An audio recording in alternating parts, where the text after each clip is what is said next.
notice on Thursday we're not live. Over the weekend, I traveled abroad to the United Kingdom, as I do sometimes. And I was coming back on the flight on Sunday, isn't it? So, these days, some of the flights have internet, so you can use the internet. So I was using the internet, and I just kept getting text messages. Are you on the flight to Accra? I said, yes. They said, be careful, because is it BNI, NIB? National Security want to pick you up at the airport like Adu Boahen, same style. I said, about what? They said, well, we don't know, but I got it from two people.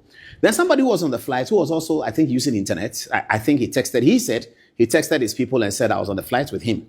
He came to me, to my seat, and said, shall I hear that they want to pick you up when you arrive at the airport? I'm not sure what it's about. I said, I don't know. He said, well, that's what I was told, so be careful. I said, well, but how careful can I be? So we came on, and as soon as I got off the plane, calls started coming. They want to arrest you. BNI says you talk too much. I don't know whether it's BNI or it's NIB or it's National Security, but everyone seems to say National Security. They say you talk too much. And it's not even by the important people. Some of the middle-level people think that they should teach you a lesson, and you sit on TV and every day you're talking about Adu Boahen, and every day you're talking about this, you're talking about this, and then DC has come to power and you won't stop that your foolish program, and you are still talking, and they'll deal with you. By the time John Mahama gets to hear that they've arrested you, you've been there for a day or so, and then you would learn a lesson, something. So I arrived and I got into the terminal. I think I observed some movements. So one of the guys called me and said, are you at the airport? I said, I'm at the airport. He said, but what are you doing? I said, I'm waiting for my luggage. And I had quite a bit of luggage because I had brought in stuff we are setting up a podcast studio. So I brought in stuff for that, cameras, tripods, and all of that. So quite a big luggage. Many luggages. I was waiting for. He said, no, don't wait for your luggage. Leave the airport. I said, really? He said, yeah, leave. So I called my guy. I said, Charlie, let's go. So I said, where should I go? He said, go home. I said, but how? They said, go home and come for your luggage later. Just leave the airport. This is Sunday night, Kotoka International Airport. So I left the airport. And then I went to somebody I knew at Burma camp, one of the important people. So he said, but what are you coming to do? I said, well, they said they're going to arrest me, so maybe they should arrest me in your house. And then we were chatting, and he said, let me check. He did some checks, one or two. I said, oh, wow. But when you were leaving the airport, how did you drive out? I said, I drove out this way. He said, these are people, eh? That's like he said, these are people, eh? These are people, eh? These are people, eh? And I said, well, it's not from, I heard that it's not from the top. It's from the middle people who have been told by somebody in America or something that you should catch this guy and teach him a lesson. He's such a fool. Every day he's talking. Look at what he's done with the Adu Boahen case, to the point where now people think that the guy should not even be prosecuted. He sits on TV and you people are allowing him in Ghana there to be sitting on TV and talking rubbish.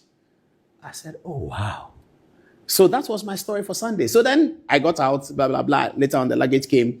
So I asked the first person who told me that, so what shouldn't I do? What should I do? He said, don't travel anytime soon. This is what they want to do. They want to create a spectacle of you, put you in handcuffs, same as Adu Boahen. And then everybody will see, there will be videos, you have been arrested, and then somehow internationally, all the people will see the video and think that you've done something wrong. By the time you're explaining to them, you do a lot of international things. We're in the process of completing a second book, and we are working with international people for that.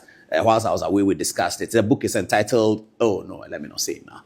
Let me not say it now. It's coming. We are doing a second book. So he said, this is what they want to do, is shut you up and all that. And I said, but I have a ticket to go to Munich on Friday to watch the Champions League final on Saturday. Paris Saint-Germain and the Inter Milan. I'm going on Thursday. Say, no, don't go. When you are going, they may let you go. But when you are coming, when are you coming back? I said, if I go on Saturday, I'll come back on Monday. He said, when you are coming back, I'll go on Thursday and come back on Monday. And he said, when you're coming back, they will do that. So you don't travel for now. Make sure you've spoken to important people in the government. Tell them that you are traveling, that let them know about it. Because the top people may not know. It is the people who they want to teach you a lesson, all those kinds of boys. So that was my experience on Sunday. So eventually I got home, relaxed, 11 o'clock. So when I'm driving on Monday, when I was driving, I see some car that I turn, I look, then shadow is there, balance then. Oh, Ghana, my happy home.